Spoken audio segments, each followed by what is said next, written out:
They've won Tonys and Oscars and Emmys and Grammys. There's no red carpet because they're home in their jammies. From Melrose Place to Broadway to Janeway and her crew. Let Seth and James bring all the stars to you. Anywho. They're entertaining everyone, so who's gonna grouse? Just sit right back and you'll hear some tales on Stars in the House.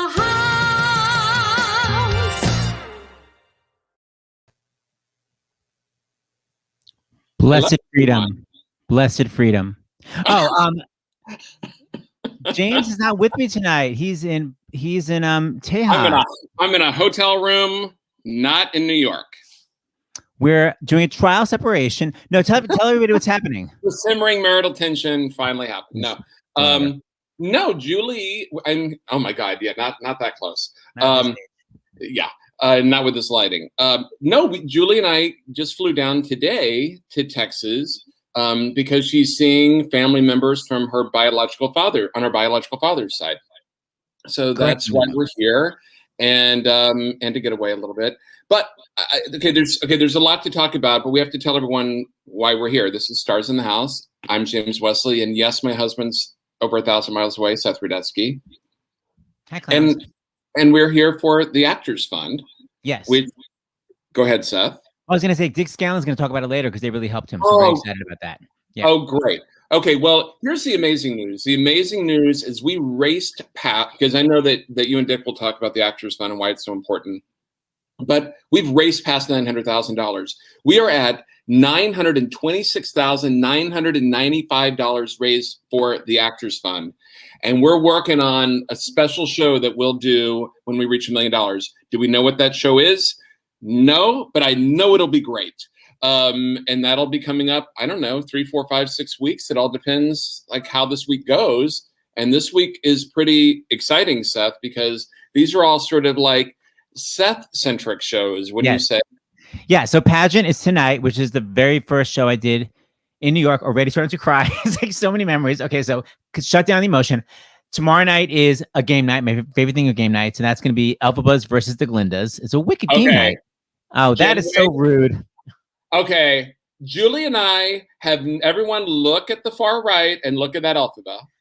I did not approve that photo. I sure as hell did, and I never approved a graphic quicker. Thank you, Jen Wesley. Julie and I have never laughed as hard about a social media graphic than Seth. I look horrific. So I'll be an honorary Elphaba. Friday is a reunion of the original cast of a certain show. Annie with the original Annie and all the original orphans. That is Friday night. And don't we have the old matching? Godspell on Saturday. Well, I was going to say also Matching Grant, though. Oh, Matching Grant. That's right. But I don't have that information right now. Oh, actually, yeah. It's Dennis Ballard and Stephen O'Neill. Yes. That's right. Good pals. Our good pals, Dennis and Stephen, are doing Matching Grant for Annie night. So basically, donate tonight as well, but donate also Friday because we have Matching Grant. And then Saturday, yes. We have Stephen Schwartz and the original cast of Godspell. So Pageant cast, you think your old 30th anniversary, Godspell's the 50th anniversary. So they're going to top you in terms of taping their faces. All right, Jimmy, what do we got to talk about? Well, I mean, it's funny because we were talking earlier and I was like, okay, we'll save it for the show. But it's one of the things is we got here. Okay, so because by the way, I'm only on here for the beginning and we're going to have Dr. LaPook early because Seth and I learned a while back, I think it was when I was up visiting my sister in Rochester, that it's hard for us to do the show separated. Like we can do this part, but we have our signals, like when each one of us is going to talk because we don't have earpieces and we'll kind of, I'll do this or Seth will touch my shoulder or something like, or my forearm and we'll know when the other one wants to talk and we can just tell. But it's too difficult on this platform. As much as I love StreamYard, StreamYard is a sponsor. Thank you very much. But it's just too difficult. So I'm on here at the beginning. But one of the things that Julie and I were nervous about coming to Texas, I can say this because I was born and raised in Texas, is we all know that the mask mandate was like not necessarily followed here or looked on fondly. And so Julie and I were nervous.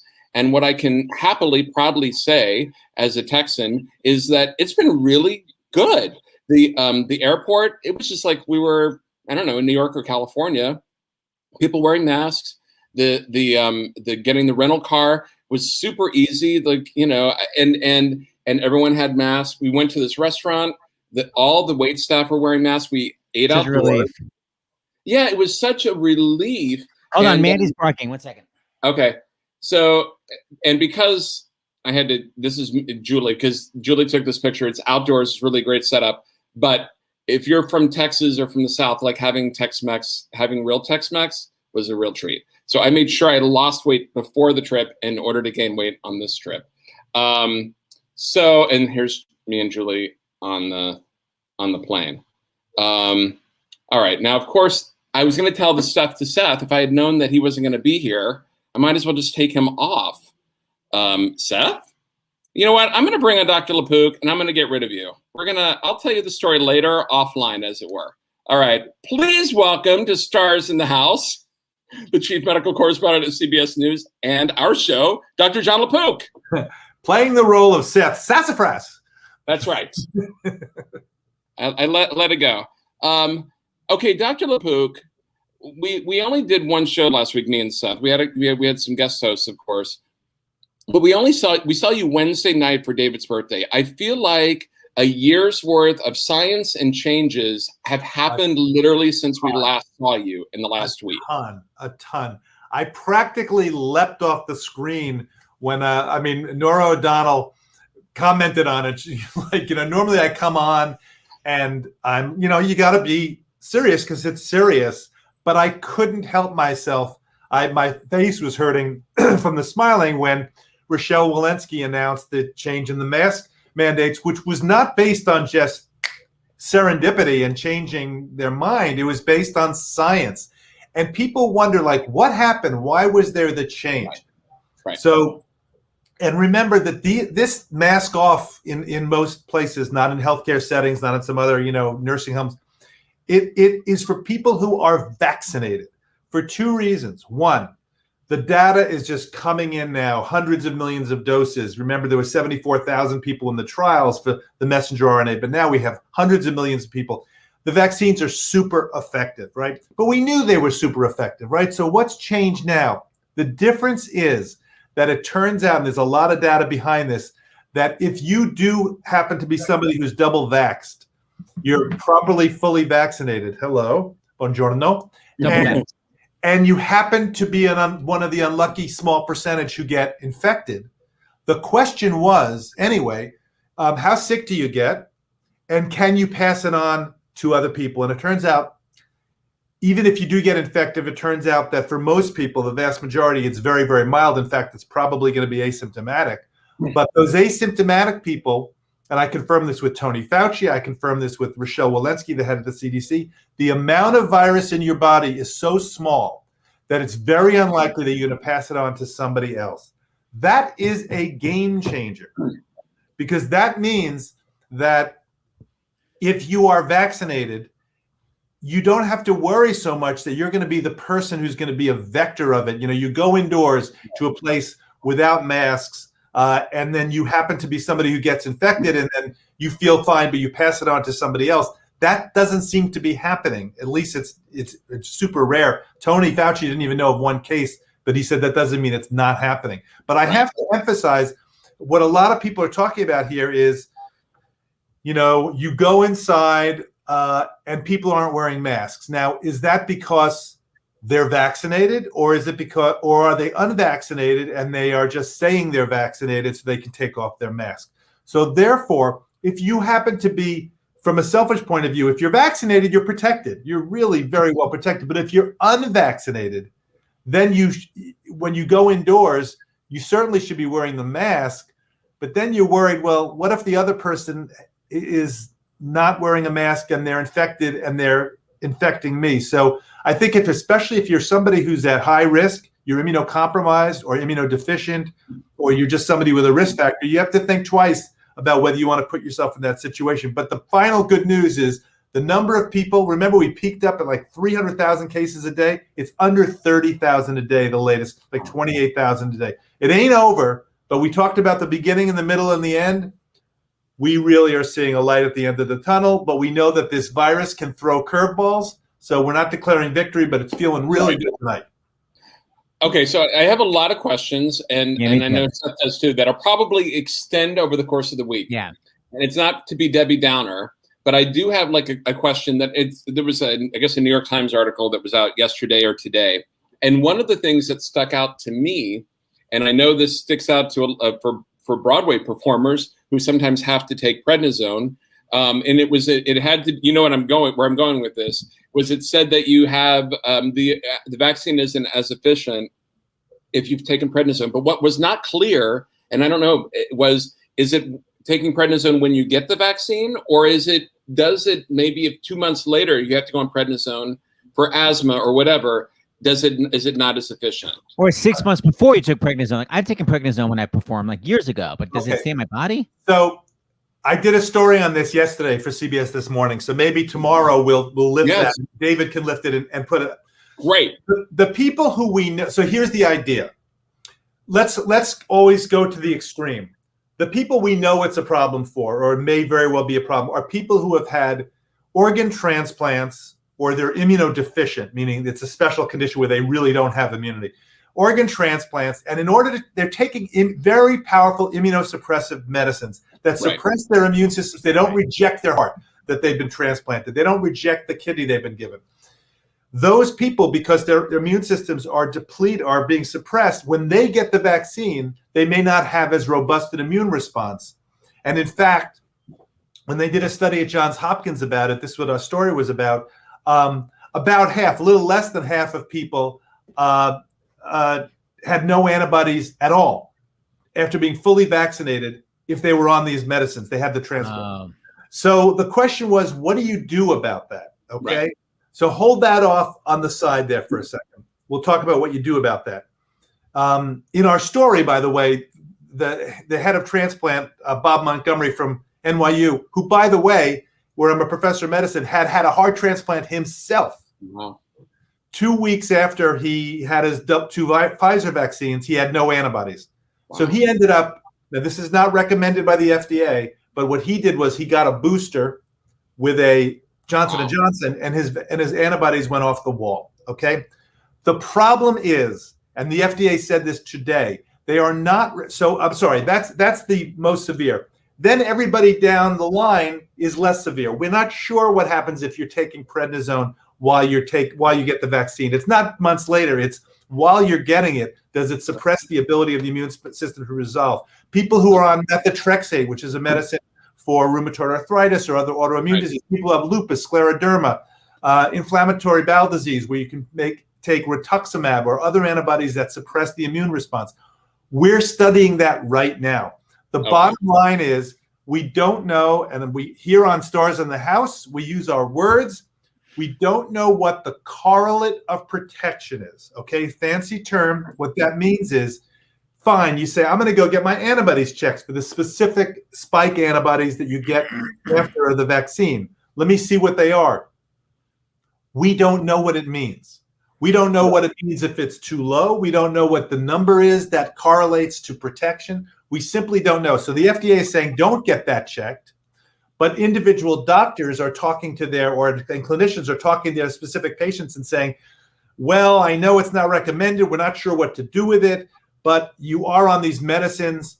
Maybe we'll check it. And the other thing that's being done, and they're trying to figure this out, is some people, for example, on methotrexate, if you don't have to be on the medicine right every day, stop taking it for 2 weeks or so, then get the vaccine, wait a couple of weeks, then go back on it. So there are times when I've said, this is the fact, this is MS, this is what we know.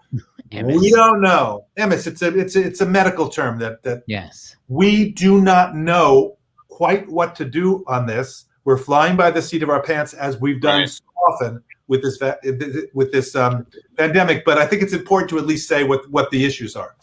Okay. Well, I mean, for us, and I'm not outing Julie, because Julie's, I think, talked about it on her social media, but she has eczema and asthma, and she does take the Dupixent shot, and which is for the immune system. And I have no doubt, because I'm the one who gives her the injection every 2 weeks, that she was on it when she got the vaccine. And I'm sure there are many people who have that. Should she check? So Dr. LaPook, should someone like that check to see if their antibodies are up? So it's very hard for me to go on national television or on this broadcast and say, yes, I think she just talks to her doctor about that. Yeah. I know what I might lean towards, but I can't make it as an official recommendation. But for her, this I did get from Rochelle Walensky 2 days ago, the head of the CDC. For them, for people who aren't sure, for people who are in that boat, nothing changes. If they're indoors, they should be wearing the masks indoors. Yeah. Now, outdoors, infinite dilution outdoors. It's really safe outdoors. So that's a different picture outdoors. Okay. So the advice is, when it's this sort of situation, it's always best to talk to your doctor. Or your clinician. I'm being very careful because I was called out on it once to say clinician, because nurse practitioners, osteopaths, not every person. You're totally right. You're totally right. I heard it once, but I said it on CBS this morning, and I heard that, and I thought it was a legitimate criticism. So you're right, because there's nurse practitioners, physician assistants. All of them are very important medical professionals. Whoever's helping you out. And then there's Seth, who's got the AAD, also a doctor. He's got that degree. All right. Dr. All right. I'm ignoring you. Dr. LaPook, one more question before you go. One of our loyal listeners in Bangkok is wondering if she can get the Chinese vaccine before she comes back to the U.S. Do you think it's safe? I don't know enough about it. I'm going to pass on that one. I've read this, that, and the other thing. It's so much easier here in the United States when I've sat in on the FDA talks and I've read the thousands of pages and I know it. At least I know the data. I don't know enough about that whole process. So sorry, punting on that one. Sorry. All right, Mr. Clinician. See you tomorrow with more questions. I don't know is something that physicians, clinicians do not say enough of. I don't know. There's no shame in that. All right.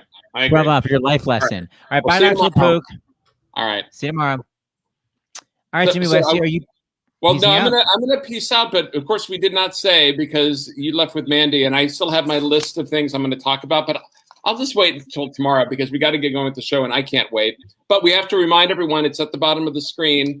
To donate, go to starsinthehouse.com or text Fund 2020 to 56512, and you'll get a receipt.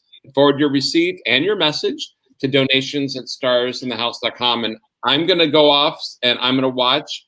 And I can't wait. And just for everyone to know this, I'm going to start to cry because I know this is so important to Seth, that this is, out of all the things that Seth has done, this is like this is at the top, at least the top 5. I mean, I'm sure Dreamgirls and Actors Fund and all these things, but it's like this experience. And you know what I'll say, because I know we're running a little bit late and everyone's anxious to get the reunion going. But one of the things I was going to say is that, we've driven by your house in Long Island a lot over the years, going to your mom's, or when your mom was there. It's the house you grew up in.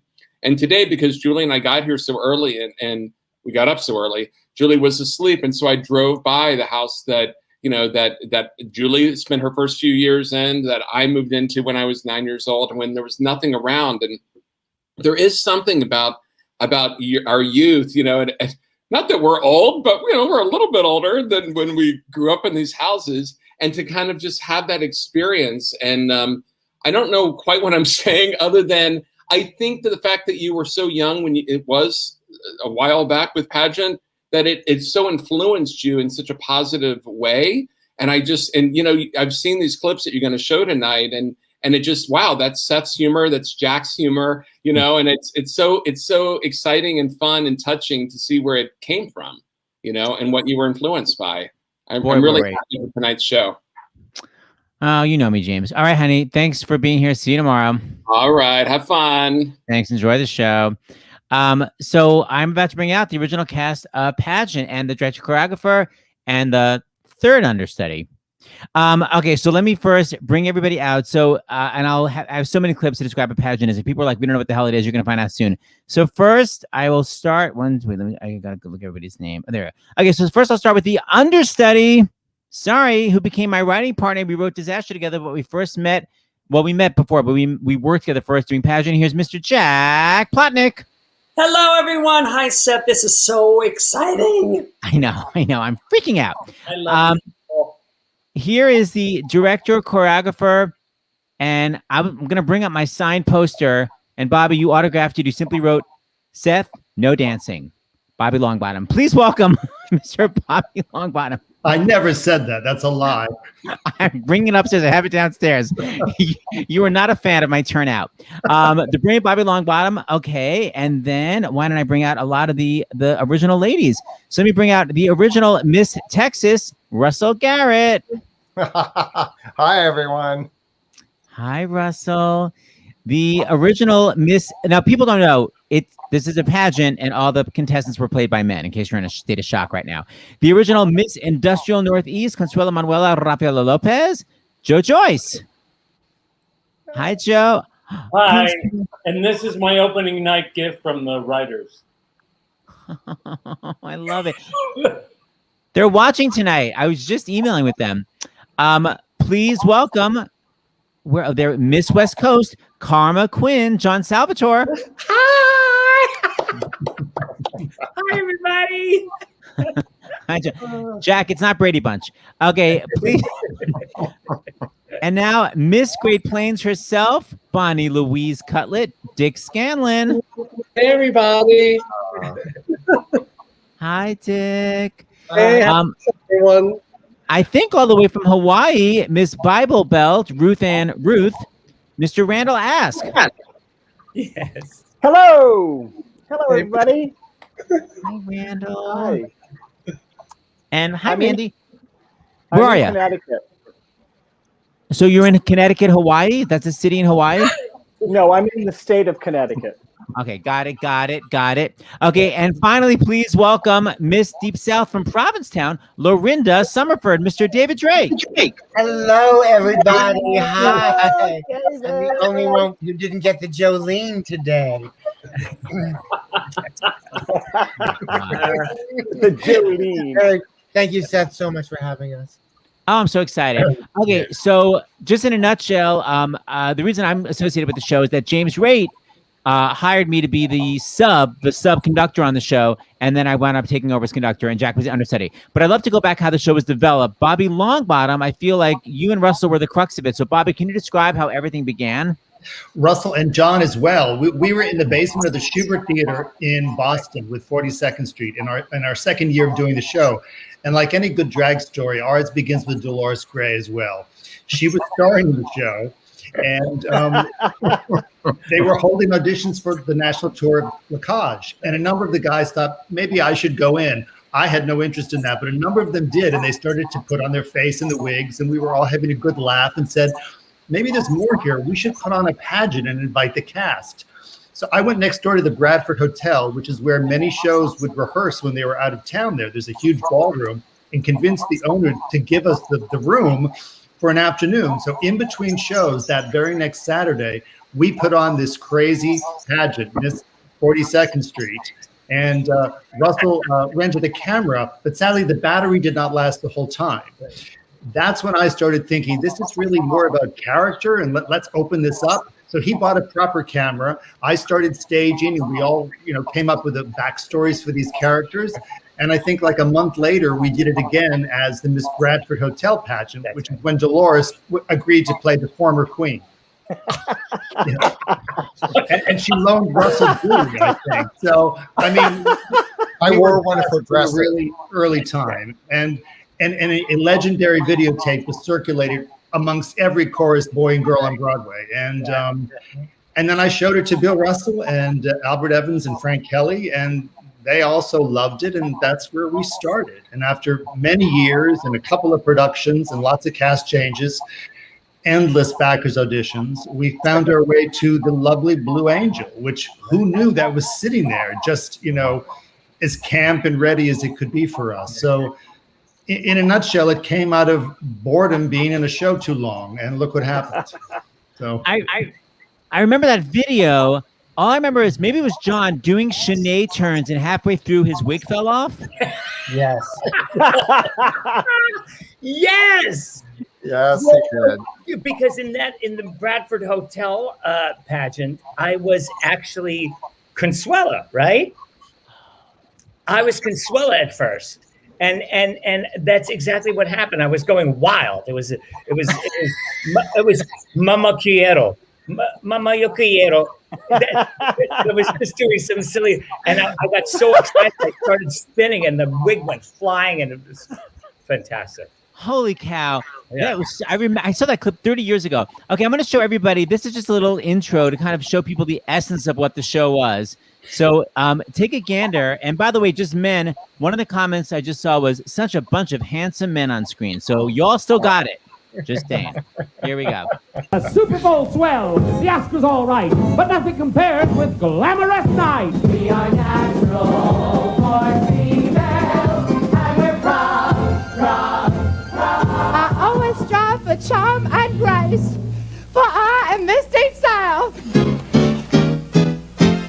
I sow the seed and reap the wheat, for I am Miss Great Plains. I am proud to spread his word.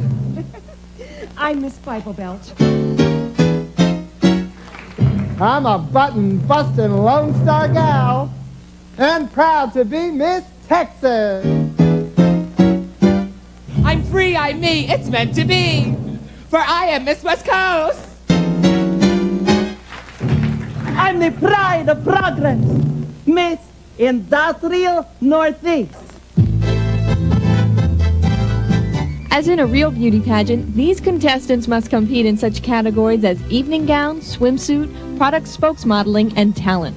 Oh, I don't need no Wall Street Journal, I'm banking on Jesus. She really reaches out to the audience, really wants them to know how God works in her and through her and for her. I very much enjoy doing my talent, which is a monologue, sort of an impassioned plea to save the environment called I Am the Land. When you gnaw at me with your big machines, do you hear my screams?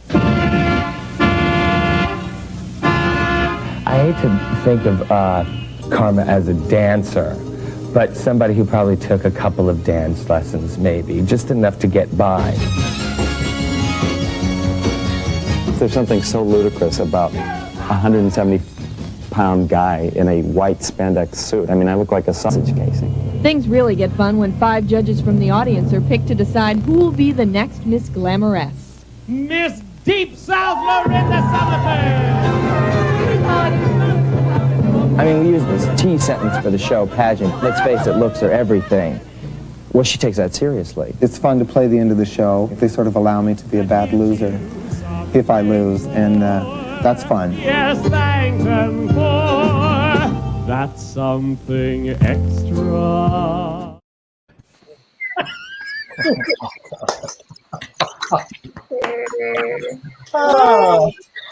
Oh my God. Just so many amazing moments just in that one thing. So I'd love everybody to talk about their character and how they got the gig in the first place. So Jon, talk more about who Karma Quinn was and how you developed that from being first Consuela. Right. Well, what happened was because Bobby at the Miss Bradford Hotel pageant was Miss West Coast. Yeah, that's true. So, right. So then when he stepped on the other side, you know, he said, I think that you would be a great Miss West Coast. So why don't you try doing Miss West Coast? And I did. And, Karma, she's just so great. I love her. I always say that she's like an ex-drug addict who still does drugs. You know what I mean? You know, all the hallucinogenics, you know. It's so funny because you're so dark and yet you were blonde. I know. Yeah, not pretty. Oh God, look at that. Oh my heavens. Yeah, yeah. But it was just I loved her. It was such a gas, you know. And I loved the talent. I loved her, you know, her talent. The 7 ages of me, you know, starting in a body bag. She walked on hot coals. Yes. What's that? She walked on hot coals. Martha Graham. Okay, Joyce, talk about your character and how you got it. My character is Consuela Manuela Rafaela Lopez. I'm from Linden, New Jersey. I think I got the character because of a special skill I have, which you might want to show later. Oh, okay. So it was basically based on Joe's talent competition is how the whole thing began. Okay, I'll accept that.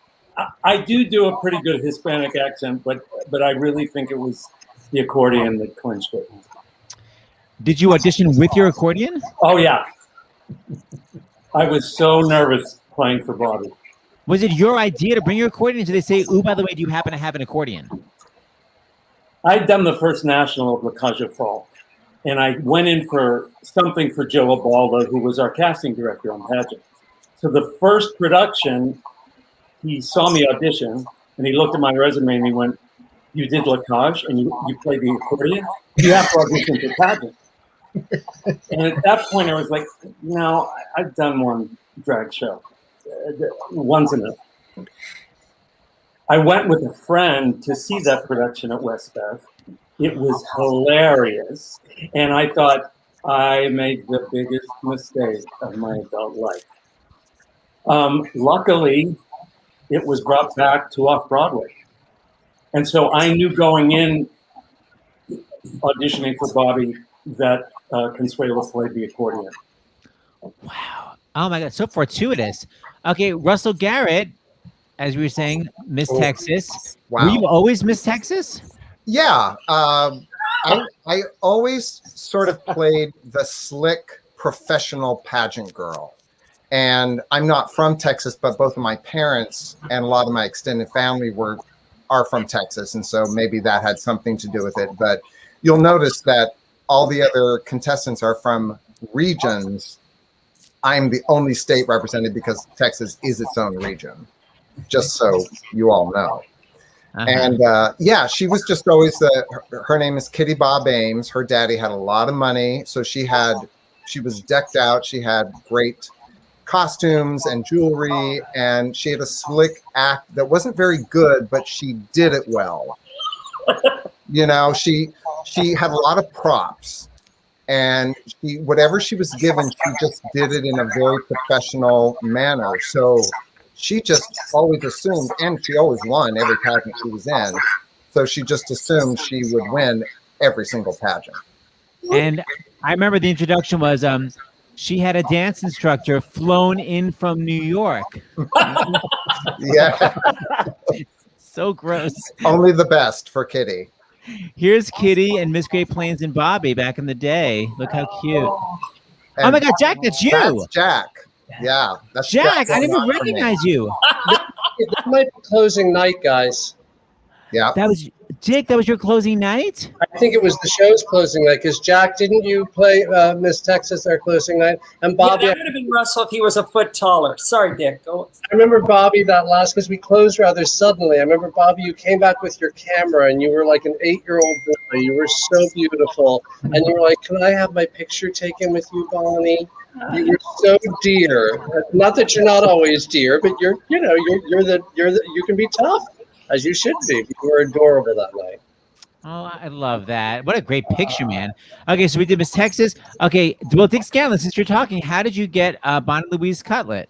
I crashed an equity audition. I read an ad in Backstage, and they wrote a very detailed description of what they wanted, and I literally said to my partner at the time, "If I don't get this, I'm going to die.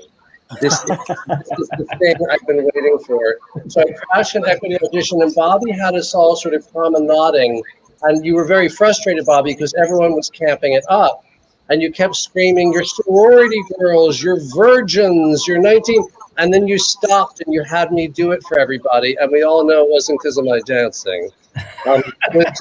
You said that's what I'm going for. So Bobby called me back, and I was very concerned that my height would cost me the job from 6'3".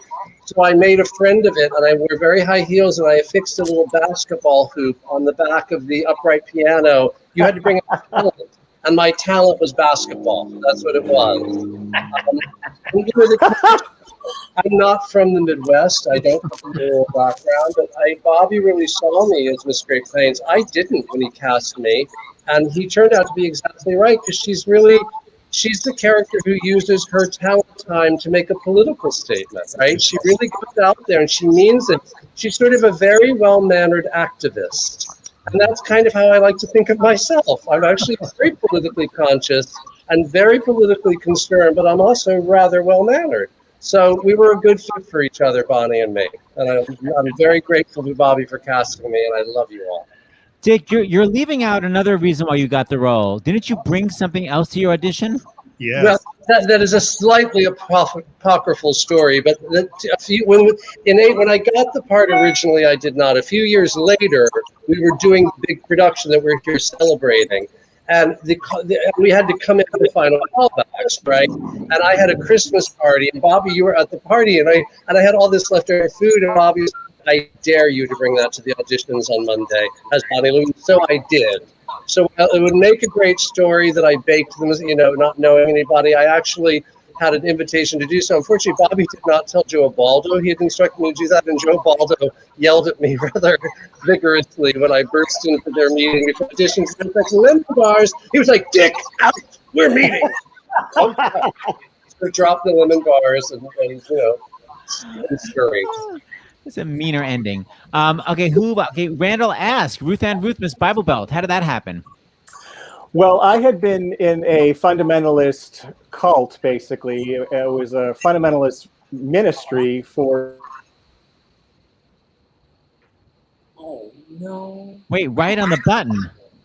Hold on. Uh-oh. And David Drake, you said you're having problems. Hold on. 7.5 years. Wait, Randl, you just cut out. Start from the beginning. But now your head is floating. Okay, hold on. Is it a Wi-Fi issue? What's happening? Are you back, Randl? I'm here. Okay, so go. You were in a fundamentalist cult when? Right before I did pageant. Literally right before. I was 7.5 years in a fundamentalist ministry, and I was going to be a ordained clergyman and married and the whole deal. When I left the ministry, I decided to go back to New York City, and I became a temporary. I learned computer programming in Florida for several months, and then I moved to New York City, and I got a very big job at Debevoise and Plimpton, and I met Bill Russell. He was a temporary at the same time, and Bill Russell is one of the writers of Pageant, for those of people who don't know. So Bill and I were talking, and he was working on a show called Elegies for Angels, Punks, and Raging Queens at the time, and he asked me if I would be in it. And I was joking, I was doing like a Phyllis Diller laugh or something at the lunchroom, and he thought it was really funny. And so I did that show, and then they were working on Pageant while we were doing Elegies. They were actually auditioning while we were just finishing Elegies, I think. We were at the Ohio Theater. And I had heard about this character, and when I was told that it was Miss Bible Belt, I said, well, I think I know who she is. I think I can do that. I wasn't afraid of putting the dress on. I mean, I went in there fully, ready to go. And so that's what I brought to the table. I mean, the part was tailor-made. I mean, I really did know who this woman was. So it was easy for me to play her without, because at the time, Tammy Faye Baker was very, very well known. So the obvious choice was to be like overt religious, and I decided to play a little sweeter and like really ardent and less made up. So that's kind of how I approached it, but that's how it happened. I mean, this. I remember that look. Oh yeah. Randl, let me ask you. So when I was working with you and Amy Stiller, when was that? Well, Amy Stiller and I were working while I was at Debevoise and Plimpton. I was actually doing the posters for Amy in my show on my computer at the attorney's office. Of course. So that was early on when I first met Bill, before anything ever really started. Because I remember you mentioning something about Pageant, but it seemed very far in the future. Okay, now I'm getting the timeline. Okay, and David Drake, Miss Deep South, how did that happen? I'm going to unmute you. I don't know. Meaning I think I was submitted like an audition, like agent audition. That's how it came about. I think, right? Yeah. or some whatever, maybe Joe Abaldo. He might have been the casting director. No. Anyway, now I'm getting all lost. When I got the part, though, I had done a musical in a while, though I grew up doing musicals. So I was doing Vampire Lesbians of Sodom at the time. I had replaced Charles Bush. That's how I got my equity card. It's replacing Charles. And it's a very different kind, but there's something about Charles's work that has this kind of integrity and dignity and class to it. So in approaching anything that was drag, I approached it that way. I approached it from the inside out that way. And I love beauty pageants. I was a beauty pageant queen when I was a child. And my dear friend Carol Jean Lovett and I choreographed the Miss Teen Harford County pageant together. She was Miss Harford County at the time. And so I loved that whole world and revered it the way many, I think, gay boys of my generation did. But when it looks at in terms of creating the character and things, I told this to you, Seth, earlier today when we were doing a little sound check.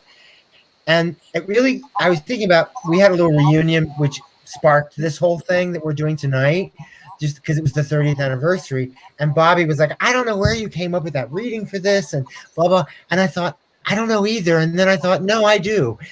Bobby gave me a direction early on about the character, just him and me. He said, this is your first grown-up pageant. I was the shortest of all the girls. I mean, when we were in drag, so I looked young, so that I walked right into that. I was like, I have to be grown up like Kitty Bob. I have to be grown up like these other ladies who were all taller than me or slightly taller. So it was very, and my talent was this ridiculous double ventriloquist act, which is a child's talent. You know what I mean? So, and here she is sort of grown up, still doing this little girl act. So it all made sense to me that I had to be on my best. And these were my first real high heels and all of that. So at the core of it, I really was just earnest, you know, who she was. But she was also, she's a bit vain. And I love dumb blondes. You know, I think they're delightful, and I love the innocence of that. So I just sort of walked right into it that way. She had to be blonde. She had to be blonde. She's, you know, Misty self. And yet she does turn when she wins. She becomes a woman. She becomes a woman in that moment.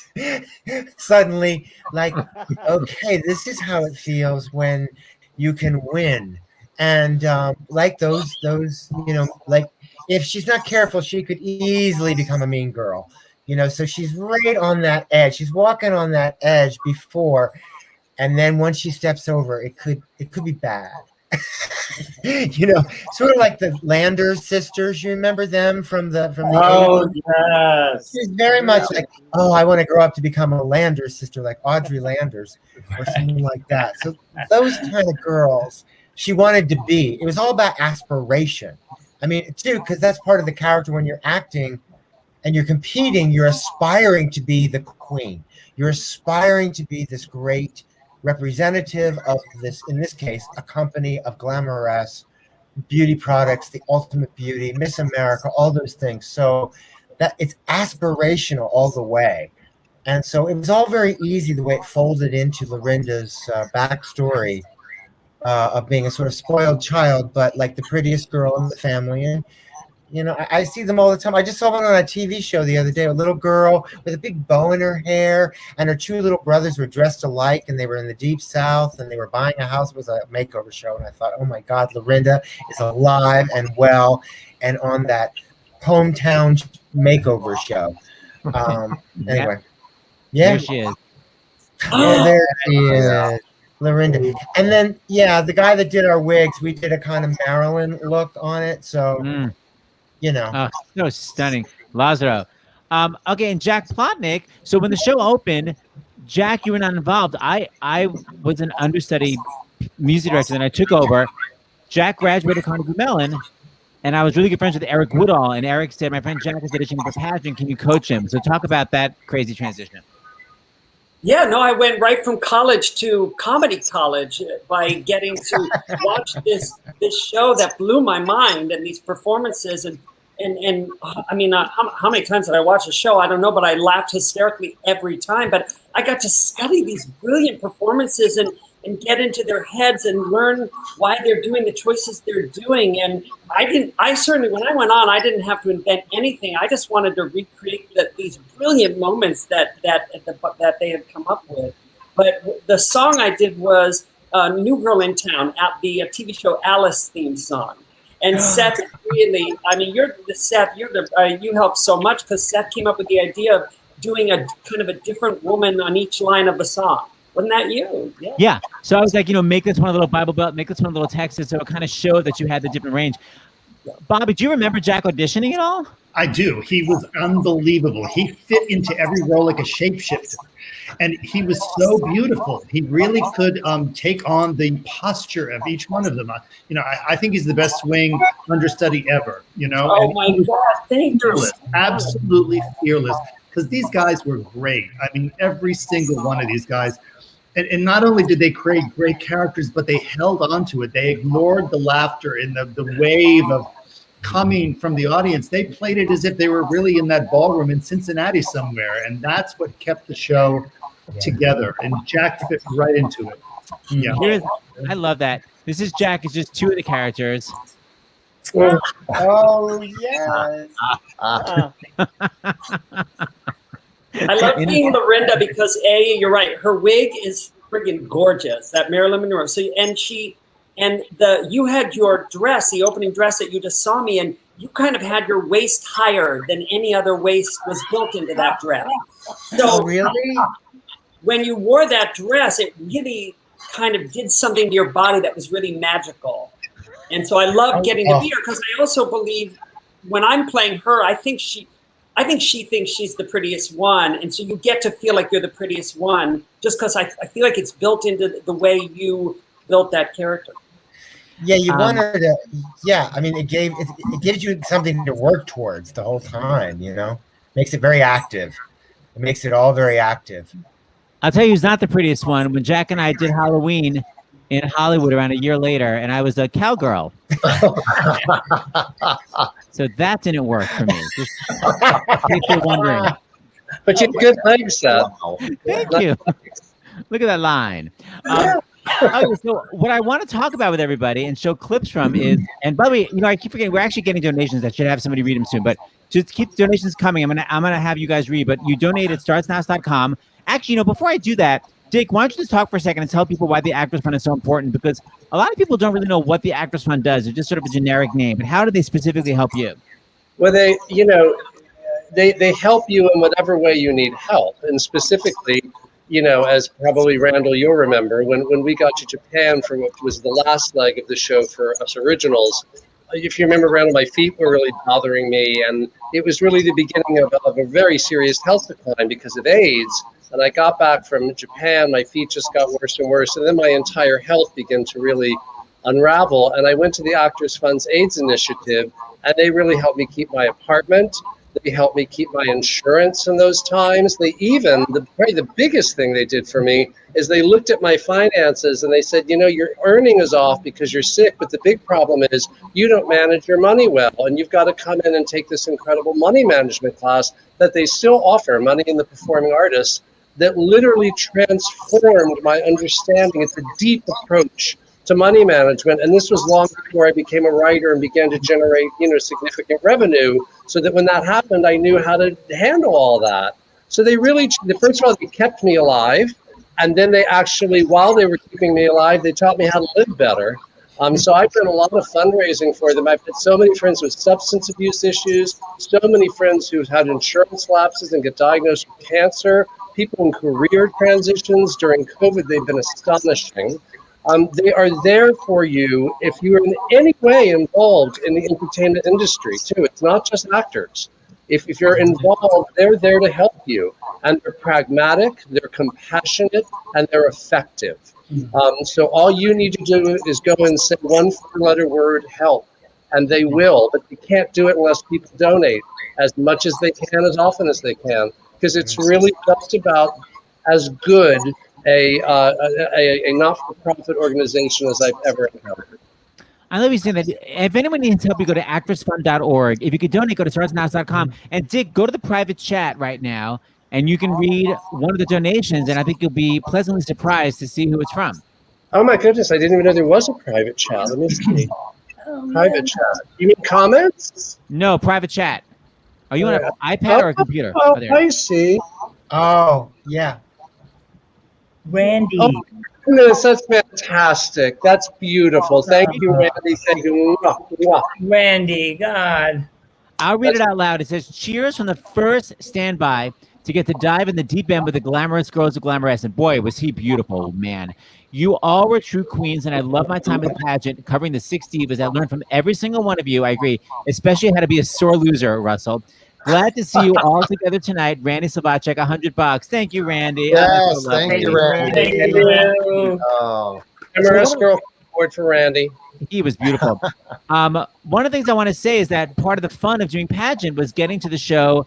I always get to the shows very late. I'm always like, I'll be there at places, but I always get there early because there was always a show happening backstage. Yes. Holy cow! And I've got a couple of moments here. Oh God! Seth, A video we moment. did that tonight, actually. It was half hour leading up. We were all texting each other. It was just like old times. Oh, We slipped into character and just sent each other text messages. All my text messages were in Spanish, by the way. Yes. Here's one of the many. First, here's Randl Ash. Will ask now. Just getting into his panties as Miss Bible Belt and making everyone wait for it to happen. I forgot my panties again. We gotta.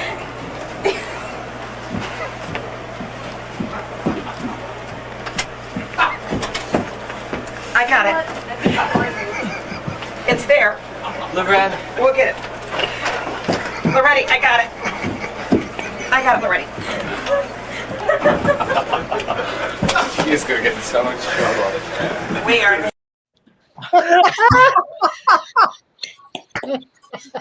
That was every night. That wasn't Every night. Here is Bonnie Louise Cutler was not familiar. Bonnie did not know about other Jewish people, and this is, I think it was Rosh Hashanah, and it was the Jewish New Year, and this is Bonnie talking about Hanukkah with Marty Erskine, who was filming. This is me and Bunny. That's the Seth Rudetsky Rams, as Mr. Paul at the Drama Donna does. And it's a new year for him. Happy New Year. Happy New Year. It was Happy New Year. It was a couple months ago. A couple of months ago. It's now places that's now. like the Chinese New Year. Someone doesn't have a dress Jewish on. New Year. I see. It's a different thing. It's an Eastern, you know. Yeah. Congratulations. Do you ever wish people happy Hanukkah, Bonnie? I do on Christmas, of course. Every Christmas day to all my Jewish friends. I say Happy Hanukkah. Singular. Jewish friend. Oh my God. Your audience should also know that our dressing rooms were tiny. This big. Teeny weens. I mean, really tiny. Oh my Our God. screens And now are bigger than our dressing room. And the guy that played the host of the show, may he rest in peace, JT Cromwell. JT Cromwell. Who was like Mike Douglas meets Merv Griffin. He was spectacular. But he was like in a little closet off to the side. Dressing room. I mean, it was really cramped back there. Oh my God. Yeah. I don't think I had a dress room. I think I just had to get dressed in the hallway. Yeah, you were like in the hallway down there with the steps down towards the closet that was JT's dressing room. Yes, but David, let's not James and David and Jeff. But David, let's not forget, our backstage area was 2 feet, and yet you still had no problem smoking a pack of cigarettes for the half hour before the show. Completely. I subsequently quit, but I can't believe they let me smoke. Well, John and I used to smoke. Yeah. We all smoked. I don't know. The smoker's dressing room was really tough. Yeah. It was They were mean girls in there.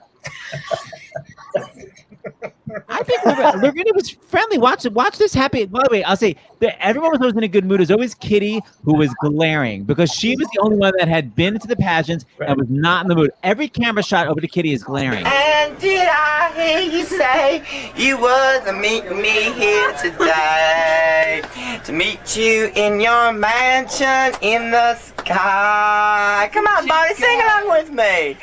Delta Dawn, what's that flower you have on? Could it be David, a your wig. I'm painted? gonna put Oh, your my wig wig on. on. Just gone by.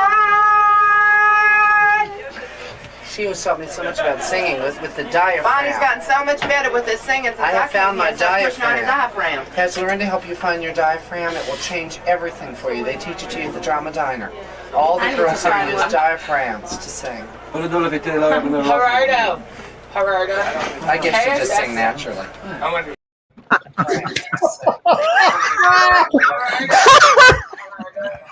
I couldn't even sustain it. I've never seen that. Oh my God! It was 5 nights a week. I mean, It's a miracle we didn't kill each Oh. other. It's a miracle. Or didn't Okay. burn the building down with the cigarettes and the hairspray. Yeah, I can't. Yeah. So I have a surprise. I asked each of the ladies to prepare something from the show.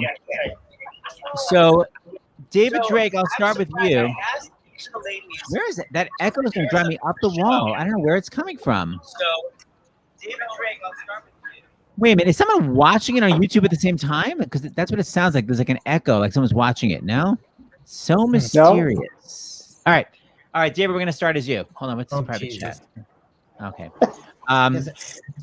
Okay, so this is everyone's preparing a different section from the show. This is Miss Deep South's original entrance, and I will read the host role, JT Cromwell, and David will Frankie create. Here we go. Cavalier. Frankie Cavalier. Frankie, was it Frankie Cavalier? Let's remember. Great harmony. Okay, so this is what David looked like. Here we go. Miss Deep South, Lorinda Summerford. She's a sophomore at Miss Brink's Female Academy, where she's carrying a double major in home economics and cancer research. Other interests include collecting clown memorabilia and organizing Right to Life rallies. Upon graduation, she would like to work to fight cancer where it begins, and that's in the home. Lorinda, I understand you do some semi-professional acting. Oh, yes, in my hometown of Valdosta, Georgia. I'm what you might call a regular fixture at the Drama Diner. Who'd suspect from looking at you that you do cancer research? I know. But I do. And it's even more important to me than my acting. Why? Because acting can make people forget the pain for a little while, but cancer research can make them forget it forever. Eventually. Maybe. She's something extra. Still got it. That's the evening gown interview. Evening gown. Right. God. Which Okay, is well, something we discovered too, Bobby. I had one of those sweetheart gowns with like Cinderella at the waist, and it goes all the way down. Greg Barnes did these beautiful, beautiful, beautiful costumes for us, and this was all tulle, and it was like a light lime, somewhere in a baby blue green world. Anyway, so when it pivoted around, I discovered that I could actually pivot around, and it looked like one of those ballerina boxes that you wind up, so that there was never any movement with the skirt, like you were like the top of a cake. It was great. So we didn't waste anything, is what I'm getting at. Like every little detail. Miss West Coast, since I have you here, I'll do your evening gown as well. Which is tie-dye, everybody. Yeah. Oh, the evening gown is tie-dye. Right, I forgot. Okay, hold on. Let me see if I can just get a photo to remind people. Do I have a West Coast photo? Well, here, I have the whole cast right here. Right? Oh, no, that's when you're Tiny Joe. That's when Tiny Joe at the end, yeah. What about here? Yeah. Oh, there you are. Yeah. Miss West Coast. Miss West Coast, Karma Quinn. Karma is an EST graduate and a sales representative at the Spiritual Clearinghouse. Her hobbies include tie-dyeing wall-to-wall carpeting, firewalking, and experiencing her many past lives. Karma is a double Gemini, and in the future, she intends to live in the past. I understand you've lived a lot of past lives. Oh, yes, we have. At last count, it was over a dozen. Boy, you must have some Christmas card list. What? I know you're in there, Karma. I can hear you breathing. Oh, am I breathing too loud? No, honey. I love you just the way you are. What? She's something extra. There's no interview. None. She's just confused the entire time. She's so in the clouds. Bobby, how did you know that everyone had to play everything real and not heighten it to the point of actual camp? Just so you could invest yourself in these girls' bios, where they were from, that they looked up to this company that was a little bit Mary Kay, a little bit wannabe Avon, but they were like right in the middle. And I remember that everybody had a wig fitting one day. They were wearing no makeup. And that was so instructive to me because that's the face you were born with. We did not wax our eyebrows. We did not do reconstructive makeup, which is beautifully done today. But, you know, that's the face you came on stage with. That's the girl you are. And that became so much more important than trying to convince everybody that you were this, you know, glamorous woman. And they all held on to it. I was in love with every one of you. Every one of you just were, as Miss RuPaul says, assassins in your own way. And you did it every single time. Just were glorious. I had those costumes. They were Greg Barnes, and the wigs were Lazaro. Lazaro are in CBS. Unbelievable. And when I found this picture that I think maybe Russell sent, but it looks like previous wigs.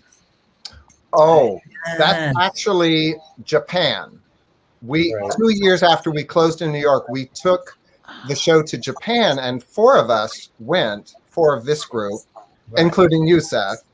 No, I couldn't go. Oh, you couldn't go. I couldn't go. I wanted to.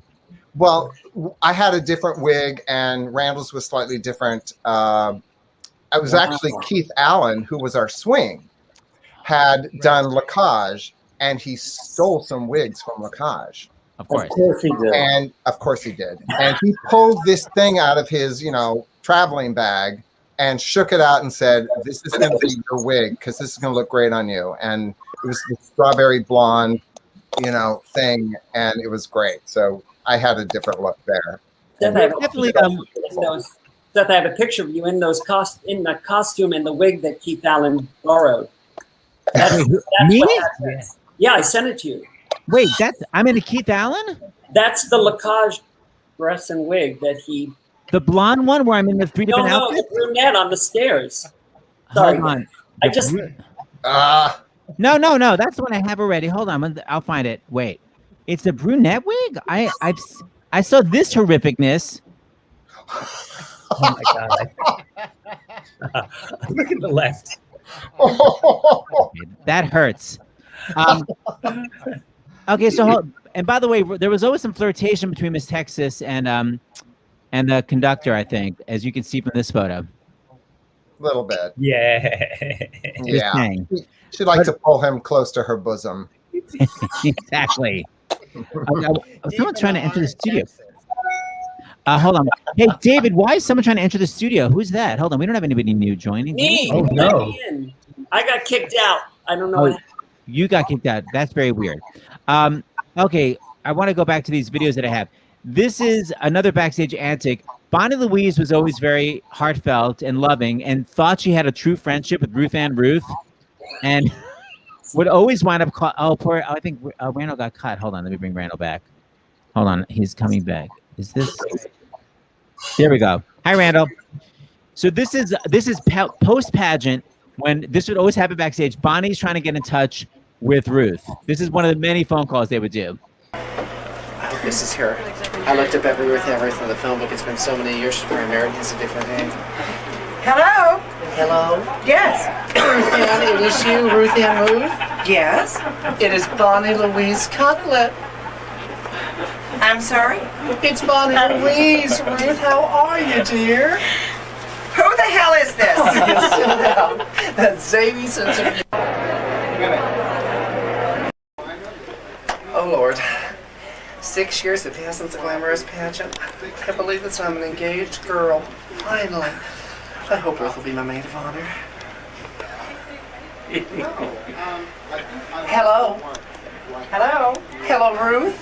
Yes, this is Ruth. Ruth, it's Bonnie Louise. I'm sorry? It's Bonnie Louise from the Glamorous pageant. How are you? Who the hell is this? Oh, you still have that same zany sense of humor that won you the title of Miss Glamorous. If this is some kind of fucking practical joke, Missy, you can hang up the phone right now. I'll have the cops on your tail, Missy. I'm That's engaged. Enough. Who the fuck is it? I'm sick of this. Who are you? Who are you? Who are you?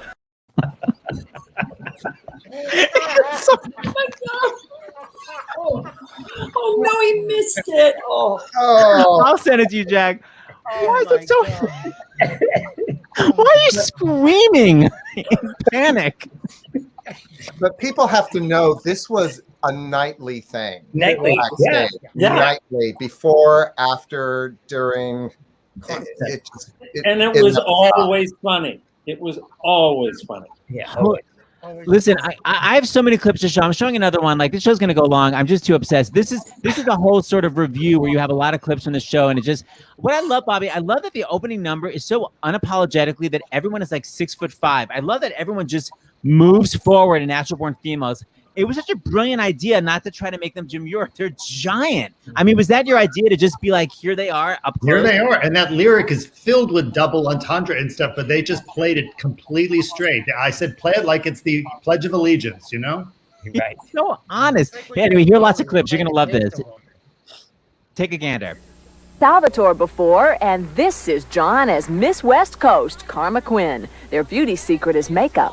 As we're putting on the makeup, we sort of become, you know, the more pink I put on and the more longer eyelashes I put on, the dizzier I become as Karma.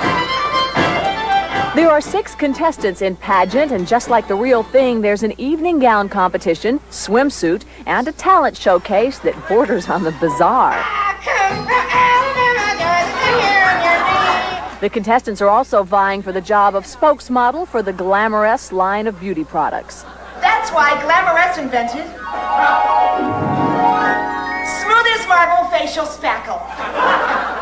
How would a pageant winner feel about this show? Well, Miss America 1981, Susan Powell saw it and loved it. It's not about making fun to be mean. It's just very good comedy. The payoff, of course, is the judge's decision, and in pageant, members of the audience select the winner. For the lovely contestants, it's always a thrill because the outcome is always a surprise. A different girl wins at each performance. Yes, Deep South!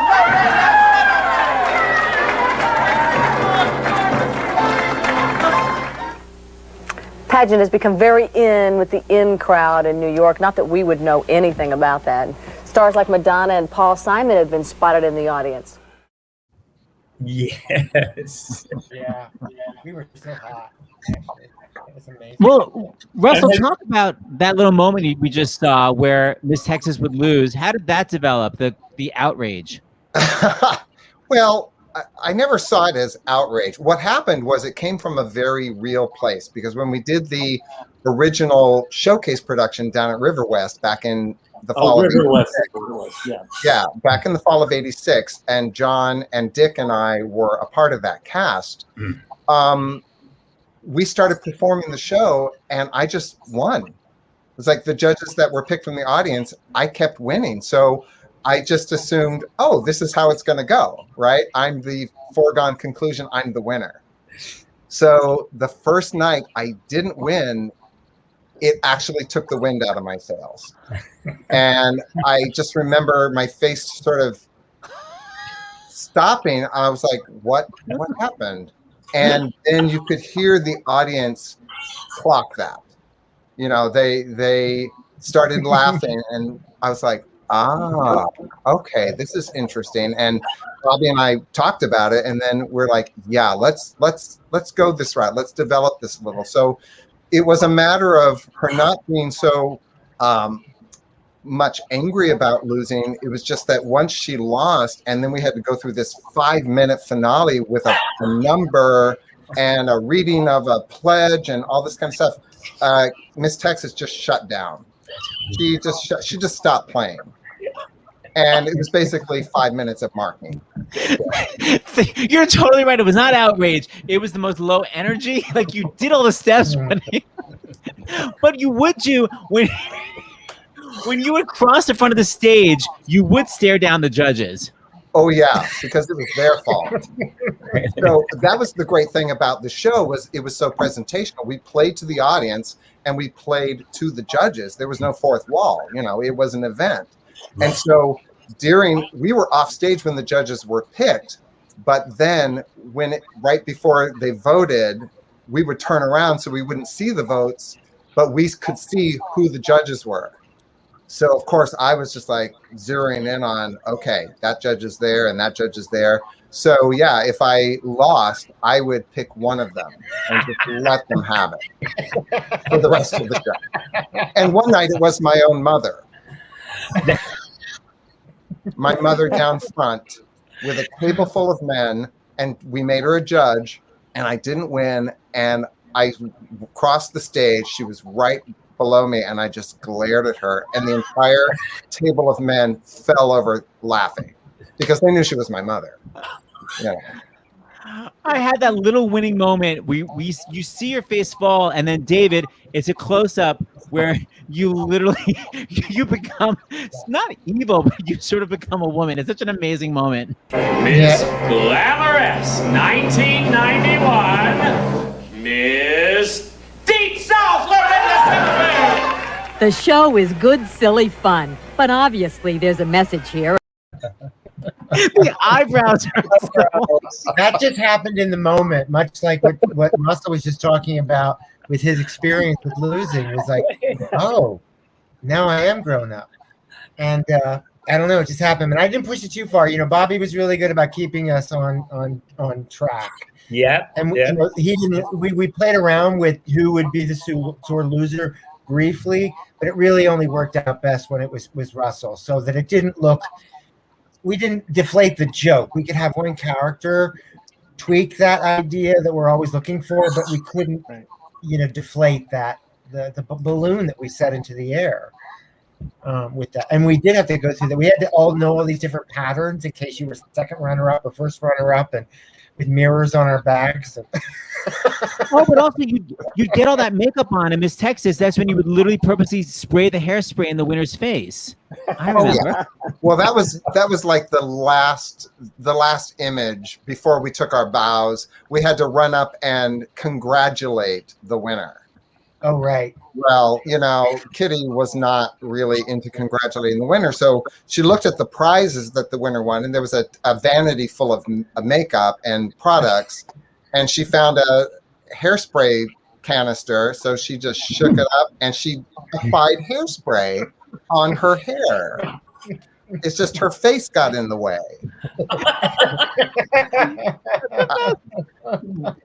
Hey, Joyce, I'm so glad I emailed you, because Jack and I thought we were having a stroke, because we both remembered you being Tawny Joe, and we're like, how is it possible if Jon? So talk about that switch and talk about who Tawny Joe was in the first place. Well, originally, Tawny Joe was the brilliant Jon Salvatore. And it was 360 from Carmack. And Tawny Joe is the former year's winner, and she's put on a considerable amount of weight. And she helps Frankie in the judging. Well, when Jon left the show, Bobby decided to have Consuela be cut, and I came back as Tawny Joe, and Miss West Coast went all the way to the end, and I think, and Jon was so brilliant at Tawny Joe. like Jack was saying earlier, I did exactly what he did. But his Tony Joe was kind of Midwest, and mine was from Pittsburgh. So I had that kind of, Frankie, these girls are really beautiful. That kind of thing. I totally remember that accent. And John Salvatore, talk about that brilliant moment when you were voted Miss Congeniality. Right. Oh gosh, yeah. Well, what's so?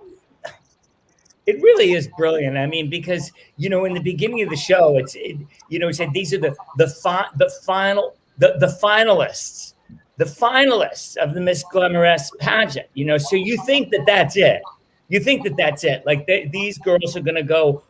Nobody thinks there's going to be another cut. Right. So nobody expects that.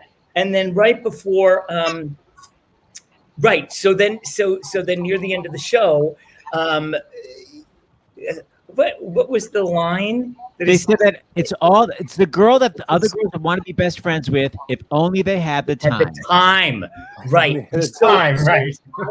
I got Miss Congeniality, and it was a chain with a big heart, wasn't it? It was a big red heart on it, right? Yes, it was. And she was so excited about it. And then I was placed sort of like center, upstage before we went down to the next lip, right? It was right in front of the curtain that was upstage. And and Bobby directed this so brilliantly about saying, they say, and our final finalists are. So everybody's like, what? What do you mean final finalists? There are only 6 of them.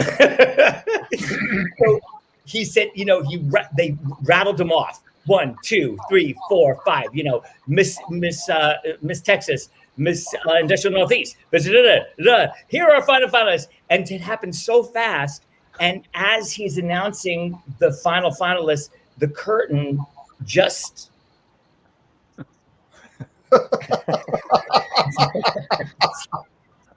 And you used to have this moment where you were looking, am I supposed to move downstage? Yeah, she was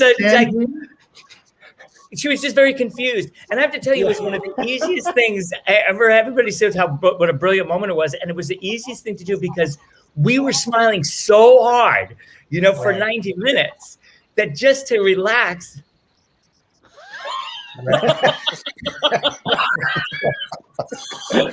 It's like a guillotine. The other great thing about that moment was that Bobby directed the other 5 of us to not see or pay any attention to it. We scurried down. We made a lineup. We didn't look back. No one even took notice. It's fun. So it was just her all alone. Even Bobby never looks back. Never. She's just so happy to be chosen. But John, remember, you were holding it, and right before the curtain closed, you sort of reached out with the heart, and that would be the final moment. It was devastating. Like, doesn't it mean anything? Yes, but I just want. But I got this. Right. Poor thing. Oh my God. That's right. I forgot about that. God, that made me laugh. It's hey, a Jack really Plotnick, brilliant construction. It was brilliant. Like, writing, the staging was so good. And then James, who Seth, you work with, there was these musical swirls that kept pushing us forward until you realize, they left one girl behind and then they lose her. So all these pieces came together so beautifully. That's right. In the construction of that moment. And there was sort of a role.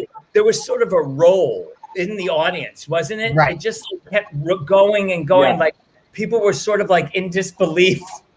Right, because they didn't see it coming. They didn't see it coming. But nothing was better than the voting, because for me, John and Russell and I were in a number of chorus line companies. We heard the stories from Byark Lee that back at the Public Theater, there was a night, I guess, where Michael Bennett whispered to Bob Lapone, these people should get the show tonight. So they really didn't know who was actually going to be hired. And I thought, this is the perfect device to do here. Every night, these guys will actually not know have to learn 6 different endings. And it really began in a wonderfully dear way to sort of mess with your heads. I got 14 tonight. What's going on? I'd get a phone message from somebody. It's like, it's working. Oh, it's so interesting. I only won one time. Well, I'm so sorry. Well, it was the night Madonna was there, but that was. And I realized I was so not prepared because when I came down to the end of the runway, I had to babble in Spanish. And all I could remember was my high school Spanish. So I was like, which is my mom knows she's in the kitchen, in the living room. That's what I said over and over and over again. Well, I wish I had been there. On a side note, I do want to give a shout out to James Reid, who got me the job, who was brilliant, and Marty Erskine, who did the music arrangements. There they are. Oh, James. Look at those babies, and look how handsome James is. My God. Oh, my God, he's smoking Look a cigarette. at that shirt he has on. He was just the chicest thing ever and so gifted, so singular. What a devastating loss. Brilliant. And for those people who may not know in the audience, didn't he also arrange Forever Plaid? Yes. Yeah. We did a phenomenal Gypsy of the Year that Bobby choreographed. Oh, I should have got that clip. Cats. With Forever Plaid. Memory. Pageant. Memory. The Plaids were singing 4-part harmony to Memory, and we were dancing to Alley Cat. And then we get married at the end of the number, and I got married to Greg Jabara. I was very happy. Remember oh God, you picked them up. That was incredible. And David, you did the double Shanae turn. I still remember your double Shanae. That's right. Oh my God, that was brilliant. I snuck it in. Well, we had those gorgeous dresses, which is I have to tell the designers and Bobby again that the choice to do those taffeta dresses was key to like how the entire audience walked into the show. Like it set them in this competition and this an old-fashioned way of looking at women and feminism and those things. Those dresses, and so those and they were beautiful. They moved like a dream. They had a little purple underneath them, so that when they floated up, there was a little flash of lavender. It was so beautifully designed. It's a June Allison dress. You know, they were June Allison dresses, exactly. Right. We have to say his name again. It's Greg Barnes. Greg Barnes, who is a genius, and he, I think one of our cast, it might have been Dick, referred to him once as our fairy godmother, and it was true. It's like he created all these amazing costumes for us to wear that were our characters. Yeah, it's like you put it on and you couldn't help but just be who we were supposed to be. Wow. Right. And the man in the center of that last photograph, that's the Lazaro out in CBS. Yeah. We did bring a wig. It's great. I remember one more story. Jack, will you talk about when you auditioned and they wanted Jack to, obviously cover everybody, but Jack was so young and not necessarily as tall as Russell, so they put you in the Miss Texas dress for your final callback. Do you remember? And you had an improv? Yeah, this was like the very final moment of a very long audition process, and the Texas role was going to be for me sort of the trickiest. Could I pull off this statuesque, powerful woman? And I didn't know if I could, and I was terrified because Bobby said, here, let's just have you put on that dress. So I knew, I was like, okay, Jack, you got to say or do something that's going to prove that you can be Kitty Bob Ings. And I came out in the dress, kind of swimming in it, Then I didn't want to open my mouth. I just wanted to have it be done. And it has that beautiful fur trim right here. And Bobby said, okay, we're going to do some improv. And what was it, Seth? You have such a better memory than me. What was it that he said to me? I remember Bobby said, Miss Texas, how do you feel about, basically, how do you feel about killing animals to wear? And I just went,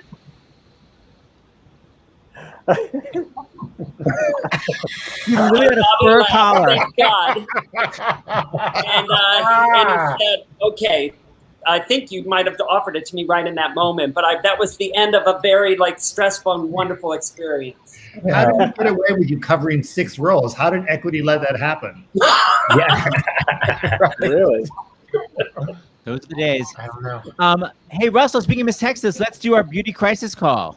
Oh, you have to set it up, Seth. What Sure. part of the show this is? So there is a moment where That's not a moment from the show. Look, that's a stage picture. That's well, yes, but it is the phone. So basically, it would be musical chairs. The ladies would skip around a phone, and when the music stopped, whenever the phone rang, when the music stopped, that person had to answer the beauty crisis call and just give an answer to whatever the beauty crisis was. Beauty crisis hotline.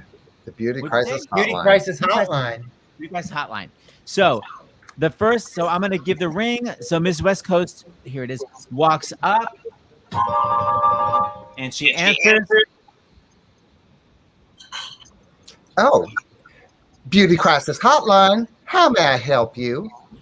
I'm going to have the birth of my baby recorded on videotape. What makeup should I wear for this event?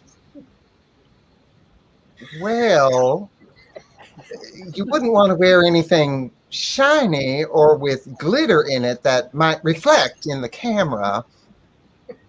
I would suggest something organic like Glamorous's Natural Woman line. And if that baby's a girl, it's never too soon to introduce her to Pretty Baby, our special line for women under the age of 5. Bye-bye. Kiss ass.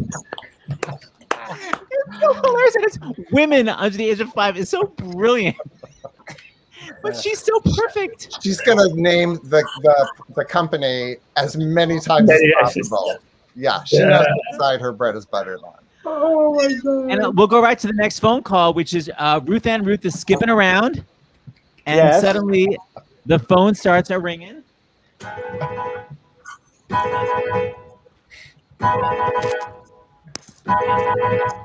Hello, this is Ruth Ann. Praise him. I've always been ugly.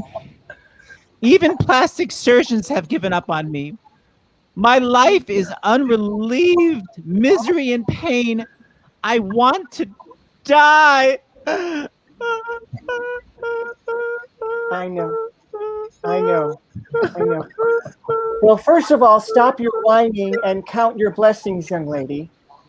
Be thankful that you have eyes to see how ugly you are. Be grateful that you have ears to hear those plastic surgeons say, there is no hope. Get down on your knees and say, thank you, Jesus, that you got a telephone and you can call us and get the help you need. God bless you.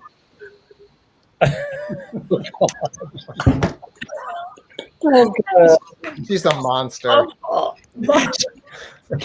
She's a monster. And yet she would win constantly. Oh, shit. And there's something I want to show to lead into something. So, Joyce, here's a little talk you talk. We have all the right equipment. By nature, we're endowed. We have got effervescence. It's our glamorescence, and we're proud. The funniest thing I think that the audience thinks Consuela does in the show is she plays the accordion on roller skates, and we do a medley of the beer barrel polka and the saber dance. Joyce? Oh no.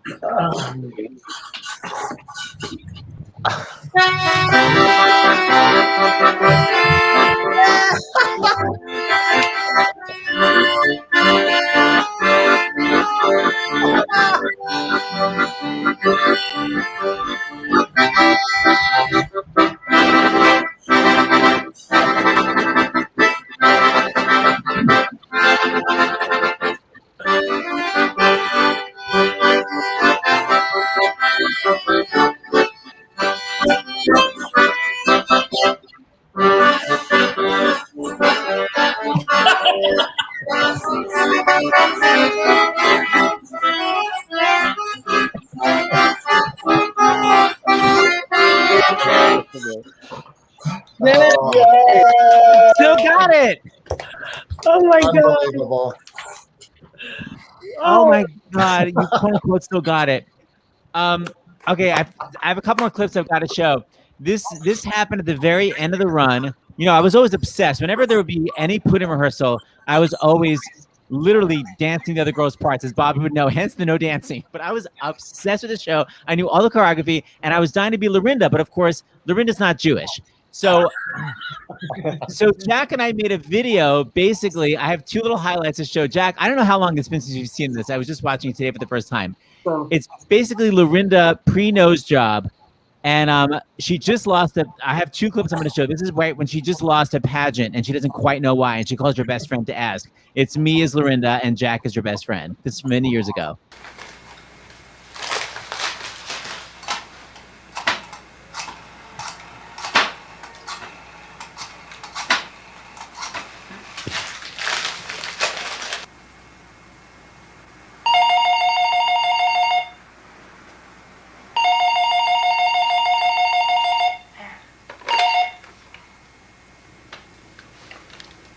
Hello? It's me. Did you see the pageant? Why did I win? How did I do? You were great. What about ventriloquism? Did my mouth move? You were great. What, beauty-wise? What about my close-up?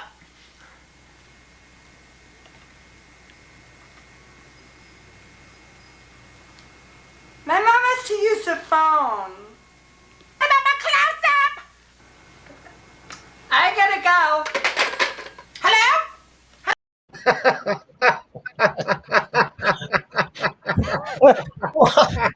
You're so obsessed with the show. Just so obsessed with it.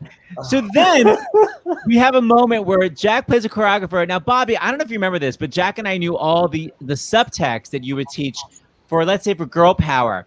And do you remember the step that went like, it went out and then in? Do you remember what your subtext was for that? It was, I think it was what was it, Jack? Where's my waist? Here it is. Okay, that was one. And during this step, do you remember that? It was, I'm hypnotized and so is my girlfriend. Okay, we're obsessed with that. So these are all. Then David during girl power used to always go for it. You see, adding ad-lib. And then Jon would do my favorite. Way to go.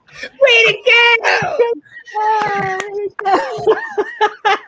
This is all within this clip. This is Jack as the choreographer for the pageant talking to all the girls. Okay, before I give notes, let me just say this. I've heard that some of you girls are using subtext in your dancing, like things like, where's my waist? Here it is, or I'm hypnotized and so is my girlfriend. Stop thinking and dance! Just dance! Ruth, ever since you got that new haircut, that bob, your dancing's been a little crazy. In girl power, there's no way out. Okay, Karma, opening marches. There's no skip. There's no skip. Watch Kitty. Great job, Kitty.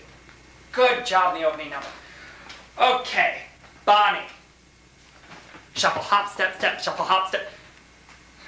Bonnie Cutlet, I cannot have your relatives hanging around the theater. You, out!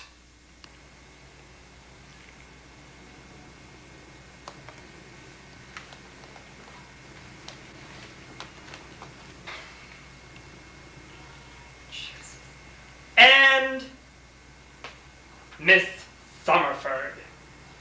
Now, I cannot have you shouting out ad-libs during the big dance numbers. Like, you can't say things during girl power like, way to go, or what did you say today? Go for it?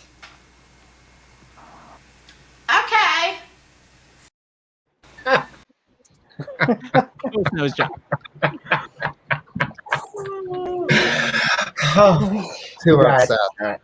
Oh my God. Holy cow, are we obsessed? All right, we have a final talent that we have not done yet. Yeah. I would like to introduce this. Hold on, I'm gonna make the screen different. Not that. Hold on. Let me move the nice man over. Wait, can I have to go like this? Hold on. To move you to here. And then I do this. Okay, everyone. This is the full talent segment for our audience who never got to see Pageant. So imagine Bonnie Louise Cutlet, who, by the way, if people don't know, Bonnie Louise thought that she was getting married to me. And we had, this is our wedding photo, or our engagement photo.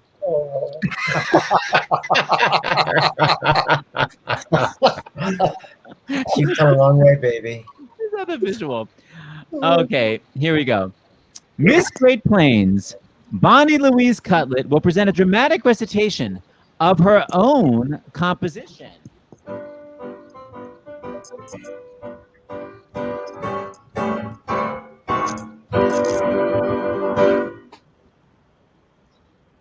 I am a handful of dirt, a field of waving grain, 1,000 acres of virgin forest, a raging river, a babbling brook.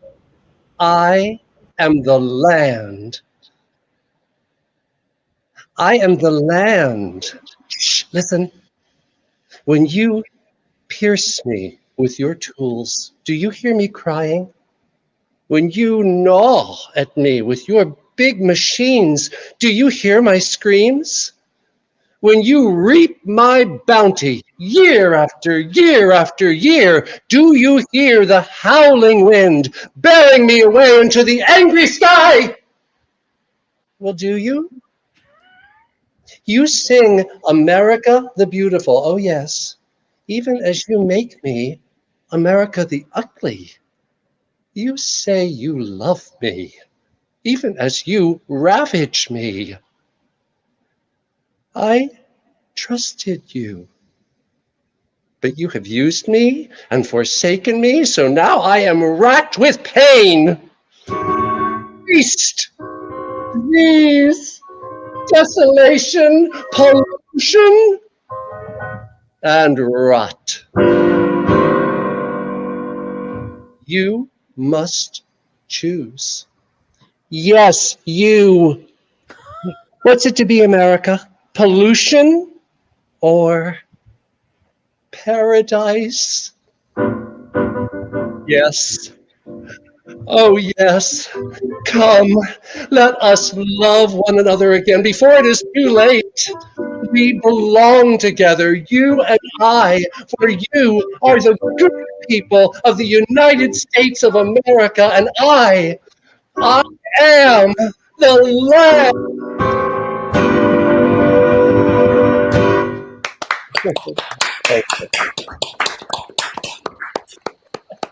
Just to say, there was an email snafu, so I wasn't getting into the email. So Seth called me yesterday. It was yesterday. Email is like, I am the land, you know it. And I was like, no. So I had to get the script and refresh my memory of it. But it was quite fun to do. Fabulous. That's fantastic. Are you taking requests? Can Randl do his spokesmodel spot? Randl?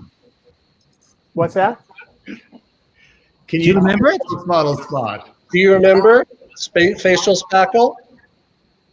Do I? Yes.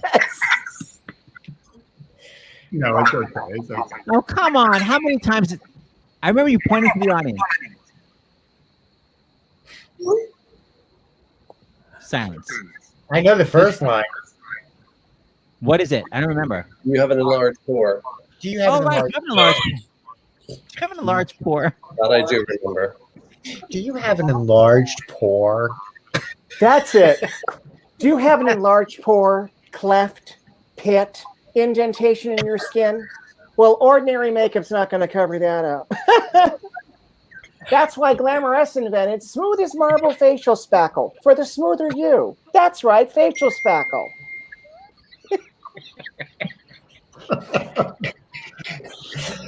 Oh, it fills in the pores just like it does on this wallboard. Whap.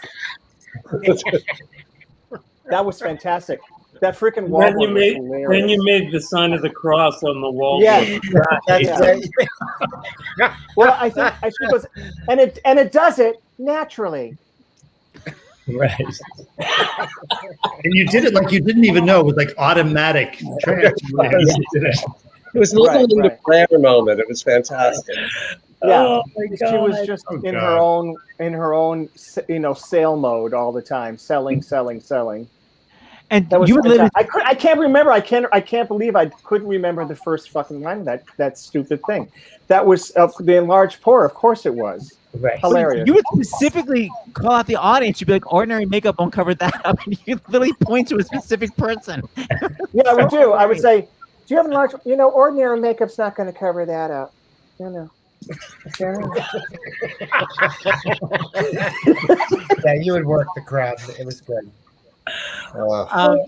Okay, so before we go, I was going to show the opening number. So just for people that haven't seen it, so this is the opening that we did, but it's the later opening, so it's not the full entire cast. But I love the show so much. I wanted people to see the writing. It's some of the cast, but it's Randl, you had left already, and I think Jon, you had left already, devastatingly, and David, you were still in it, but for some reason Jack was on. But it's still the opening number, so I just want people to still watch the brilliance of it and get to.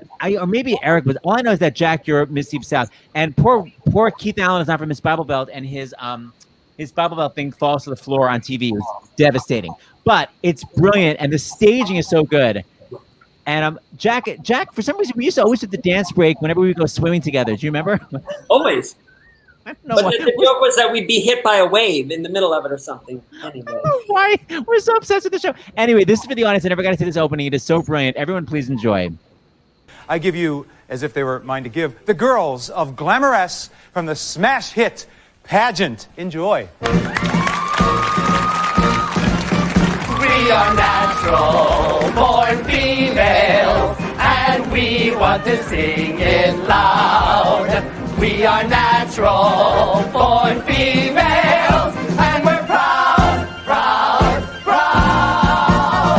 We have all the right equipment. By nature, we're endowed. It's our birthright and duty to work hard at beauty, and we're proud. We don't need to raise our voices to get our point across. We don't need to serve our dishes stripped of all their sauce. We don't need to be uncouth or un-American.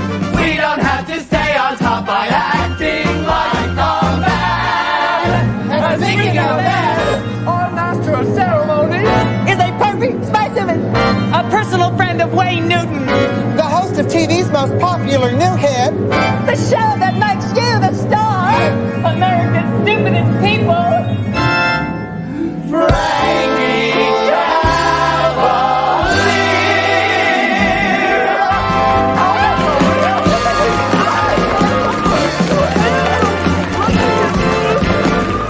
Thank you, girls, for that introduction, and especially for being your ever-loving, gorgeous selves. Oh, what a night, what a night, what a night. Beauties to the left of me and beauties to the right. They told me not to kiss the girls, but still I think I might. What a night, what a night, what a night. Born females, and we love a natural man. Can you hug him and squeeze him? Yes, we can. You're our favorite kind of singer and swab comedian. Am I tender yet macho and hot as a nacho? You're our favorite man. Oh, what a night. Oh, thank you, girls. Golly gosh, you are my favorite girls. And this is my favorite night of the year. And as I always say, the Super Bowl swell, the Oscars all right, pairs with Glamorous Night. Oh, what a night. Because that's the night when one of the country's top purveyors of beauty products crowns its queen. And of course, that company is our own Glamoress. And I am so honored that they have asked me to host this momentous event for the 17th year in a row. But enough about me. Let the beauty continue. We don't have to dress To prove we run the show. We don't have to give up high heels to prove we're on the go. We don't have to get a job to prove we hold our own. We don't have to be hard-boiled if we stay soft at home. Oh, what a night. Our 6 contestants became regional winners by undergoing an exhausting series of preliminary competitions. Oh, what a night. Okay, girls, why don't you tell us where you're coming from? It's our birthright and duty to work hard at beauty, and we're proud, proud. I'm proud to be a daughter of dear old Dixieland, where folks are so hospitable, they always lend a hand. You'll never hear a rude word coming from my mouth. I always strive for charm and grace, for I am Miss Deep South. I am proud of waving grain, of fields ripe with corn. I'm Mother Nature's daughter and greet her every morn. I cultivate the land and nurse it like the rains. I sow the seed and reap the wheat, for I am Miss Great Plains. I'm proud to represent the values of the Lord, for he spreads love all over with his terrible swift sword. I know he'll reward me, 'cause in his house I've dwelt. I'm proud to spread his word. Oh, I'm Miss Bible Belt.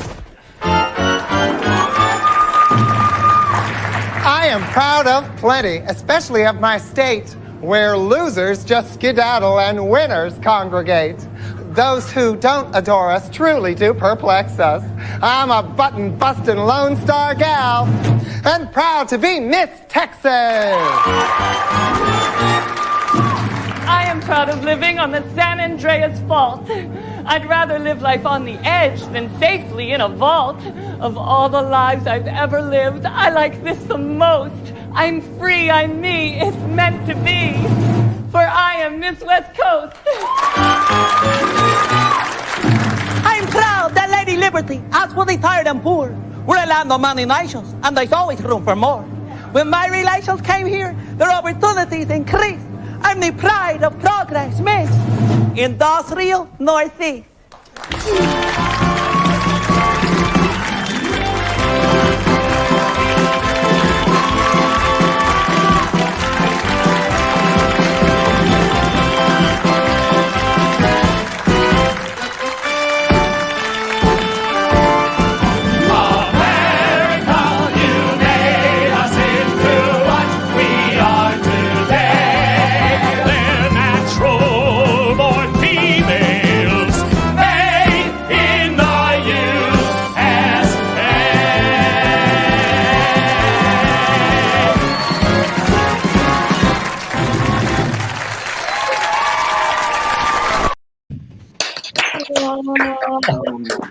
Oh, it's so delightful to see again.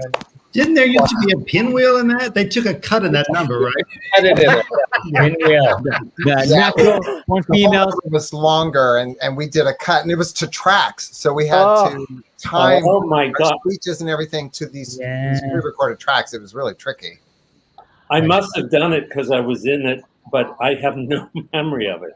I do. I remember the guy who was like, "Wow, girls!" He was really nervous. Yeah. It's really like, wow. Yeah. It's like a lot of dancing. It's more dancing than I remembered. Right? Oh, yeah, it was. It's so Yeah. good.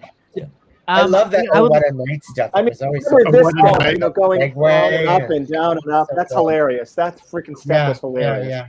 And that whole "Oh What a Night" thing is just so James Raitt. That drop to "Oh What a Night." Yes. Yeah, it was hilarious.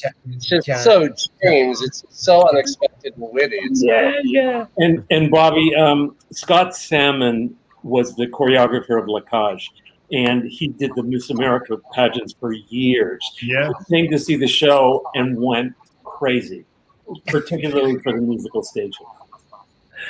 It's so in the style, man. And it's so horrible to make them freeze. Oh, what a night. Where they're literally leaning off. It's crazy. Yes, so awkward. So awkward. So awkward. Yeah, because my track, I mean, I was watching it. I was like, Jack, I was like, oh yeah, you're up in the air, like here, like this, right? Right. And I forgot that moment where you and I danced, John. You know, that cha-cha-cha. Remember that? Right. It was great. It was just everything came back. Everything Right. came back. Guys, don't you think like post-pandemic we can do like a one-night concert of it? Mother-daughter. Mother-daughter pageant, yes. No, just Definitely, my tape. God. Just I tape. You're all do great. lots of tape. I mean, I'd buy it, but just with the right wigs, I just would love to just see all these originals again. Like, there was just nothing like it, man. Oh. There have to be a lot of That's hair. true.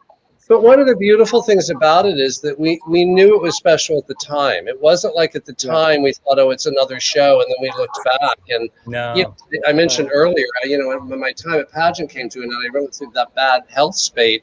And I really did think if it all ends now, I had that. I had these people. I had these colleagues and these friends doing this level of work. It was my dream, you know, and we were very aware of it, you know, and we were very, Seth and Jack, we were very aware of how gifted you were.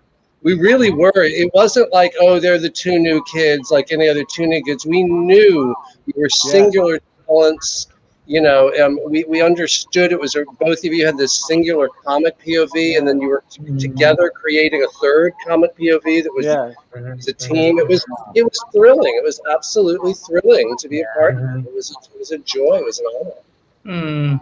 It was really hard for me to lose John and David and Randl. It was just devastating. I mean, everybody who came in did a great job, but you guys were such a unit. I loved you so. I don't know that I ever saw anything as much as that show, night after night. I just couldn't resist it, you know? And thank you, Bobby. That's so sweet. It was really great. It was fun. Seth, you remember we would go to dinner, you, me, and Jack. I mean, like, you know, every week or two.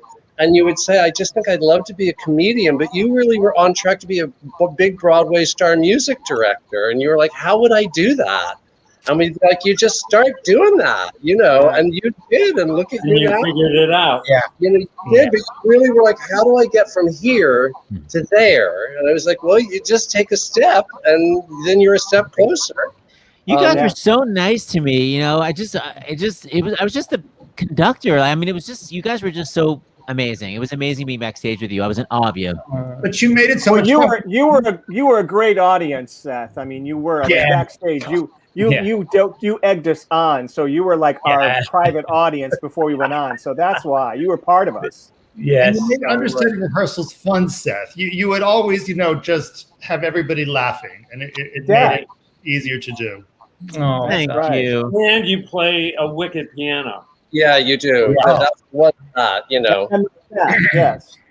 Thank you. I appreciated conducting it. And Bobby, I remember you were my first time I went on. I remember you gave me compliments because it was when you conducted, it was all about the timing and timing the laughs of when to bring in the next music. And I remember you complimenting me about that because, you know, the music, it wasn't said. It was really about when to do the she's something extra. And I loved being part of that machine. And I love being on stage. You know, we got to watch it. I was right there. I was right next to everybody. Right. The one thing I would do. You were like a character, like James set that up, that device. You know? Right.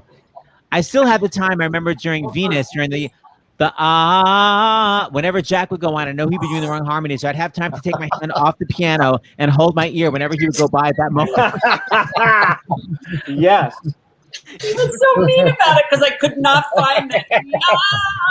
It was so hard. That was the hardest thing to see. Oh my God. I'd love to see that number again. That number was also really good. It was magical and really well arranged. It was a great arrangement, man. Yes, totally. The Who Will It Be was fantastic. And let's just say again, JT Cromwell made all of everybody possible because he was the ultimate straight man. He was so in it. This was the most important gig of that man's life, and he just played it for keeps like that. He was fabulous. Such a singer too. I agree. Yeah. And a pro. He was just like a truck, you know, just worked through it all the time. He was fantastic. And that hair, that was his real hair. Hey, what was that hilarious song when you were the Venus song when you were from outer space? Is it Sunblock? Wait, what was that song? Or how did it go? Moonbeam over the planet. What do Oh, I what wear? do you wear? A brand new planet. I don't Should I remember. wear that for high or high heels? Should I use? I Should love I it. be Should I wear hard flats as or high soft as heels? granite? Okay, Does wait. the scaly alien even care? Does the scaly alien even care? Right. That's hilarious. What do I wear to a brand new planet? Really? Planet. Should I wear flats Okay, or high that's heels? hilarious. Should I be soft or as hard as granite? Well, Does the Yeah. scaly alien even Good, care? good. It was And then what? so fun. Should and then what's after that? Would scaly alien even care? That was the moon rock. David's solo line. Should my shoulders look large? Or should they look skinny? Skinny. How should I wear my hair?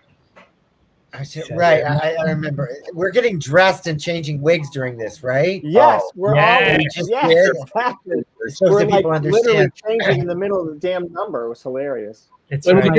we did the show in '86, it started off as a 2-act musical. Do you remember Bobby and Russell and John? And there was an end of Act 1. We're on our way now. I mean, Oh yes. Oh wow. things were going on the road. I don't know where we were going, but we had no budget, so we had like one clothes rack with hanging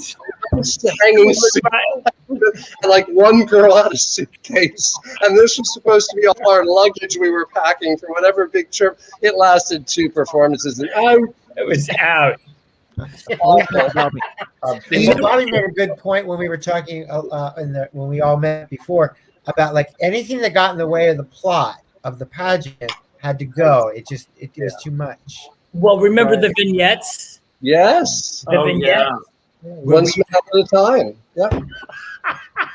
I want to give a shout out to the creators. So Bill Russell wrote the lyrics, right? And the book. And the book. With Frank Kelly. Right. And Albert Evans wrote the music. Albert Evans wrote the music. Oh, Yeah, so great. Nice. Yeah. I'm going to show one final clip. Oh, by the way, I keep ignoring these donations. Cheryl Clark sent $100 into. Cheryl Clark. Yeah. Cheryl. Oh, thank you, Cheryl. She's Thanks, Cheryl. I'm going to show Cheryl. This is the final moment. I think, Bobby, this has your pinwheel. This is how we'll close out the show so you guys can all see this, because I think this is the pinwheel moment. And you can see the whole original cast doing this. I give you. Are we coming back or should? Wait, yes, you'll come back. Where is it? Oh, here it is. You'll come back and say bye, but this has the pinwheel, I think. America! Oh, no, it doesn't. But at least we'll watch this. This is the whole original cast in the very, very end. Shuffle, hop, step, step, shuffle, hop, step, step. Here we go. America, you made us into what we are today. We're natural born females, made in the USA.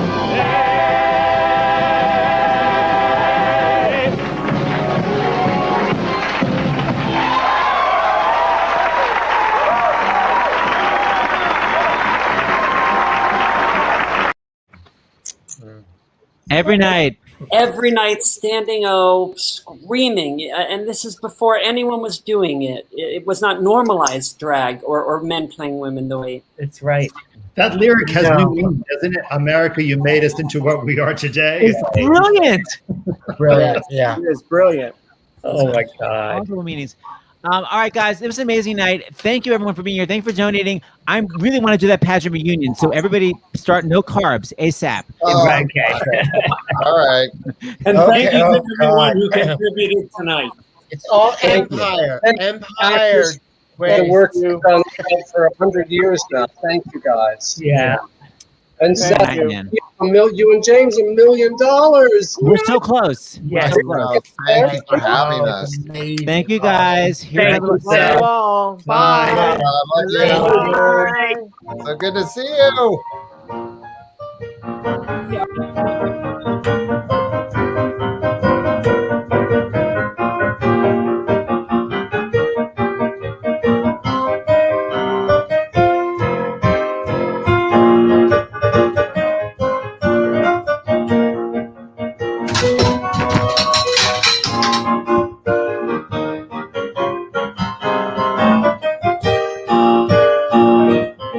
Oh, what a night. Anyway.